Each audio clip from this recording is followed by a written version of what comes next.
আসসালামু আলাইকুম সুপ্রিয় শিক্ষার্থীবৃন্দ, তোমাদের সকলকে জানাচ্ছি আন্তরিক শুভেচ্ছা। এই ভিডিও তৈরি করছি একাদশ এবং দ্বাদশ শ্রেণীর শিক্ষার্থীদের জন্য। এই ভিডিওতে আমরা বাংলা সাহিত্য পাঠে তাহারই পরে মনে কবিতার লাইন বাই লাইন ব্যাখ্যা বিশ্লেষণ জানবো। তো চলো বন্ধুরা শুরু করা যাক। তার আগে আমার চ্যানেলটি সাবস্ক্রাইব করে না থাকলে এখনই সাবস্ক্রাইব করে বেল আইকনটি বাজিয়ে দাও, যাতে পরবর্তী আপডেট ভিডিও সমূহ সাথে সাথে পেয়ে যেতে পারো। তাহারই পরে মনে এটির লেখক সুপিয়া কামাল। এটি একাদশ দ্বাদশ শ্রেণীর বাংলা সাহিত্য পাঠের একটি কবিতা। তো আমরা কবিতাটি ব্যাখ্যা বিশ্লেষণ জানার আগে এখানে ব্যবহৃত কয়েকটি শব্দের অর্থ আমরা জেনে নিই। কবিতাটিতে ব্যবহৃত হয়েছে তব বন্দনায়। এখানে তব শব্দের অর্থ তোমার এবং বন্দনা শব্দের অর্থ বন্দনা গানকে বুঝিয়েছেন। তো তব বন্দনা অর্থ তোমার রচিত বন্দনা গানের সাহায্যে। অলক একটি শব্দ ইউজ করেছে। অলক অর্থ অলক্ষ্য বা দৃষ্টি অগোচরে।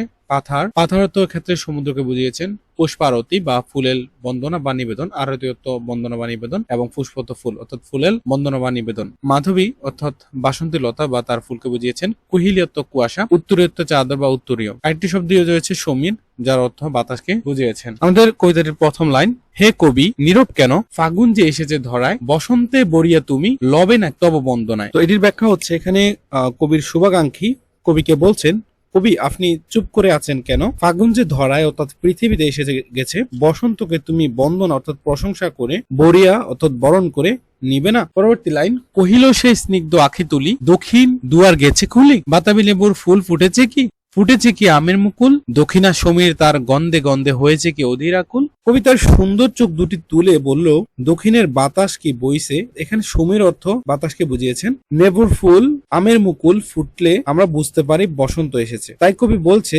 বাতাবি লেবুর ফুল আমের মুকুল ফুটেছে কিনা, আর যদি ফুটেই থাকে তাহলে দক্ষিণা সমীর অর্থাৎ বাতাস কি সে ফুলের গন্ধে আকুল হয়েছে।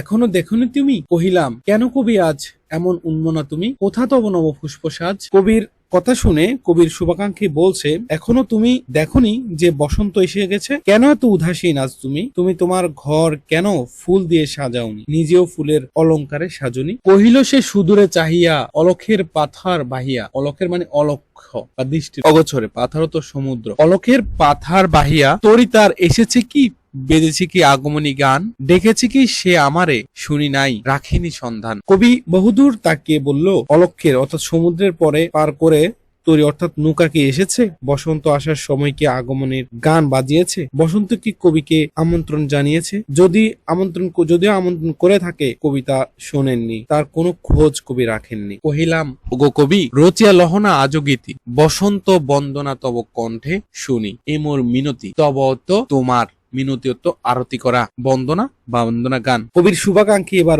কবিকে মিনতি করেছে একটি গীতি রচনা করার জন্য। সে কবির কণ্ঠে বসন্তকে প্রশংসা করে একটি গান শুনতে চায়। কহিল সে মৃদু মধু স্বরে, নাই হলো না হোক এবারে, আমারে গাহিতে গান বসন্তের আনিতে বরিয়া, রহিনী সে বলিনি তো এসে তো ফাগুনে সরিয়া অর্থ এখানে স্মরণ করে, বরিয়ত বরণ করে। কবি মিষ্টি সুরে বলল, বসন্তকে বরণ করে নিতে এবার তাকে না হয় গান গাইতে নাই হলো, বসন্ত কি তার জন্য অপেক্ষা করেছিল, সে তো ঠিকই এসেছে, তাই এবারে আমার গান না গাইলেও বা কি আসে যায়। কহিলাম ওগো কবি, অভিমান করেছ কি তাই, যদিও এসেছে তবু তুমি তারে করিলে বিথাই। কবির শুভাকাঙ্ক্ষী বলছে, তুমি কি বসন্তের উপর অভিমান করছো, বসন্ত যদিও হেসে তবু তুমি তাকে বৃথা করলে, কোনো গান রচনা করবে না। কহিল সে পরম হেলায়, বৃথা কেন ফাগুন বেলায়, ফুল কি ফোটেনি শাখে, পুষ্পারতি লবেনি কি ঋতুর রাজন, মাধবী কুড়ির বুকে গন্ধ নাহি, কবে নাই অর্ঘ বিরোচন, করে নাই অর্ঘ বিরোচন। কবি পরম অবহেলায় বলল, বসন্ত বৃথা হতে যাবে কেন,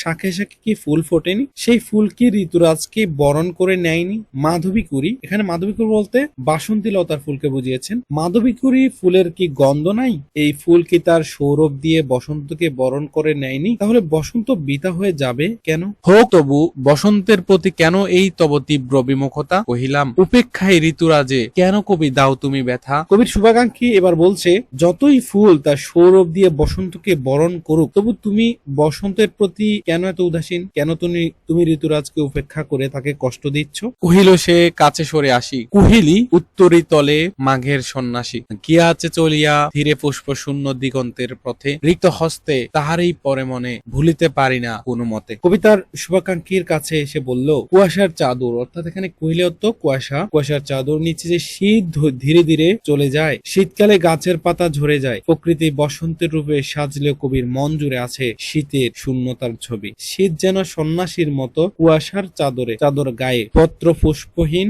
দিগন্তে চলছে। এরকম সময় কবির বারবার তার স্বামীর কথা মনে পড়ছে, তাই কোনো মতেই সে বলতে পারছে না। এখানে মূল উপযোগ্য বিষয় হচ্ছে কবি বসন্ত এলেও বসন্তের যে রূপ রস গন্ধ বা বসন্তের আগমনের প্রতি কবির যে আকাঙ্ক্ষা, যে সবসময় কবি তার কবিতার মাধ্যমে এগুলো ফুটিয়ে তোলেন, রচনা করেন, কিন্তু এই সময় কবি এবার কিছুই লিখছেন না, বসন্তকে রূপ বর্ণনা করছেন না, কারণ তার মনে স্বামী হারানোর ব্যথা, স্বামী বিয়োগের ব্যথা, জন্য সে এগুলোর প্রতি কোনোই লক্ষ্য করেননি বা এসবের প্রতি দৃষ্টিগোচর করেননি এবং তার কবিতার মাধ্যমে কিছু ফুটিয়ে তোলেননি। এজন্য কবির শুভাকাঙ্ক্ষী কবিকে সব প্রশ্ন করছেন এবং কবি উত্তর দিয়ে যাচ্ছেন। এরকম একটা কবিতা। তো সকলকে ধন্যবাদ। আশা করি আমার এই ব্যাখ্যা বিশ্লেষণটি বুঝতে পেরেছেন। কোনো কনফিউশন থাকলে অবশ্যই কমেন্ট বক্সে জানাতে ভুলবেন না। আমার পরবর্তী আপডেট ভিডিও পেতে আমার চ্যানেলটি সাবস্ক্রাইব করে রাখবেন। আল্লাহ হাফেজ।